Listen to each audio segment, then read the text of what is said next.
Hello বন্ধুরা, আমি দীপ আর তোমরা শুনছো ভূতবং। ভূতের রাজ্যে সকলকে স্বাগত।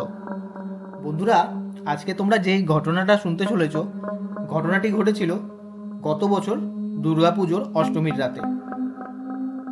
ঘটনাটি পাঠিয়েছে কলকাতার পাতিপুকুর থেকে বিশাল ঘোষ।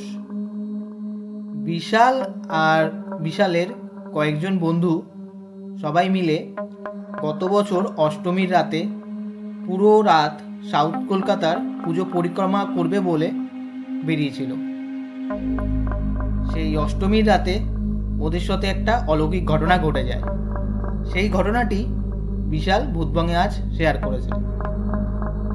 বন্ধুরা, ঘটনাটি শোনার আগে তোমরা যারা এখনো পর্যন্ত ভূতবং চ্যানেলটিকে সাবস্ক্রাইব করোনি তারা সাবস্ক্রাইব করে দাও, আর যত পারো ভূতবং চ্যানেলটিকে ফ্রেন্ড ফ্যামিলি মেম্বারদের কাছে শেয়ার করে দাও, আর যারা ফেসবুক থেকে দেখছো তারা ফলো করে দাও।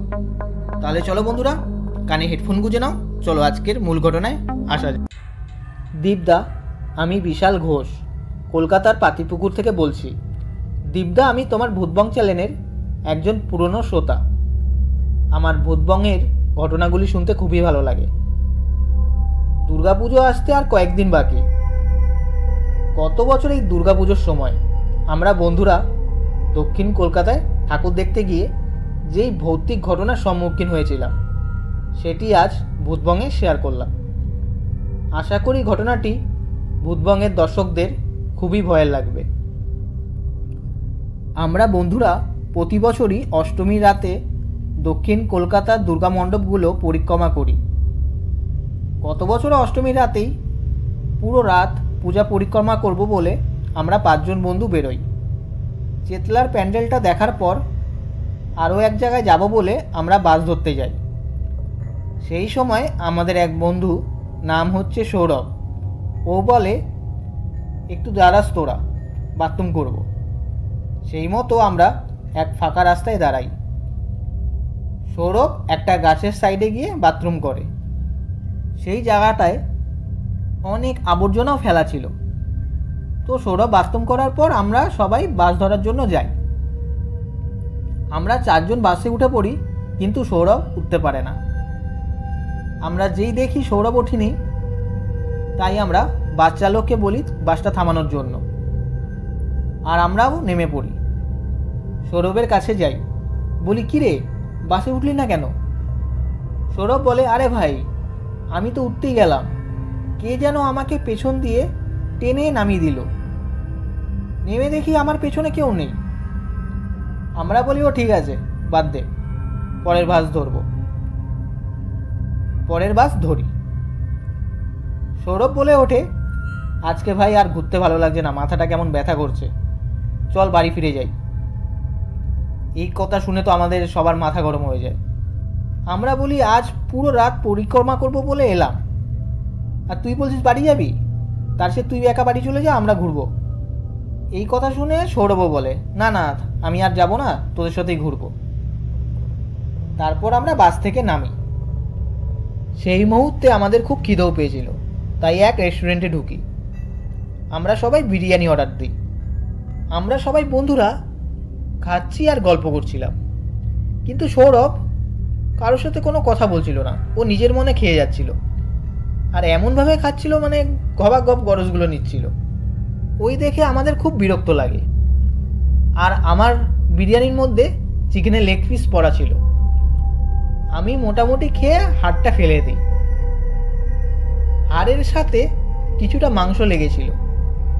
কি বলবো দীপদা, সৌরভ ওই হাড়টা আমার প্লেট থেকে এমনভাবে নিল যে কি বলবো, ও নিয়ে ওই হাড়টা চাপানো শুরু করে দিয়েছে। আমরা সবাই বলি, এ কী করছিস তুই? উল্টে সৌরভ আমাকে বলে, হাড়ের মধ্যে অনেক মাংস লেগে ঠিকঠাকভাবে খাস না কেন? ওর সাথে আর কথা বাড়াই না। এমনিতে সবাই ওর দিকে তাকিয়েছিল যেইভাবে খাচ্ছিল। তো চুপচাপ আমরা বেরিয়ে যাই রেস্টুরেন্ট থেকে। সেই রাতটা আমরা পুরো সাউথ কলকাতার পুজো পরিক্রমা করি। পরের দিন বিকেলে আমরা ক্লাবে ক্যারামবোর্ড খেলতে গিয়েছিলাম। সৌরভ খেলে না, ও সাইডে চেয়ারের মধ্যে বসে থাকে। আমরা খেলছি, হঠাৎ ও হেসে ওঠে। আমরা বলি, কিরে, কি হলো, হাসিস কেন? ও বলে ও কিছু না, এমনি হাসলাম। আমরা কটা গালাগালি দিই, পাগল নাকি ভাই তুই, এই বলি। তো আবারও আমরা খেলায় মন দিই, আবারও ও সেম হেসে ওঠে। আমাদের মাথা তো খুব গরম হয়ে যায়, উদুম ঝাড় দেই ওকে। আমরা ওকে বলি ফোনে মনে ভিডিও দেখছিস তাই হাসছিস। ও দেখি কিছু বলে না। লক্ষ্য করি ওর ফোনটা পকেটে, হাতে নেই, একা একা হেসে যাচ্ছে। আমাদের তখন খটকা লাগে। আমরা বলি তুই এখন বাড়ি যা, রেস্ট নে গিয়ে, এই বলে ওকে বাড়ি পাঠিয়ে দিই। আমাদের কথা মতো সৌরভ বাড়ি চলে যায়। তারপর আমরা আলোচনা করি যে গত রাত থেকে সৌরভের মতিগতি একদমই ঠিক লাগছে না। দশমীর সকালে ওদের বাড়িতে কান্নাকাটি পড়ে যায়।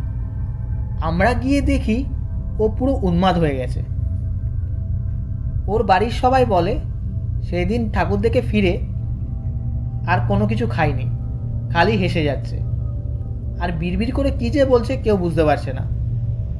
মাঝরাতে ঘুম থেকে উঠে কান্নাকাটি শুরু করে দিচ্ছে। দশমীর সকাল থেকে ও বাড়ির সবার গায়ে হাতের সামনে যাই পাচ্ছে তাই ছুঁড়ে মারছে। সবাই বুঝে যায় ওর ওপর কিছু একটা ভর করেছে। আমরাও বলি সেই দিন ঠাকুর দেখতে গিয়ে যা যা ও করেছিল। আমার দাদু ভূত পেট তাড়ানো, মন্ত্রতন্ত্র ওইসব ব্যাপার জানে, ওকে আমাদের বাড়ি নিয়ে আসবো। ও তো কিছুতেই আসবে না। তারপর ওকে ধরে বেঁধে নিয়ে আসি।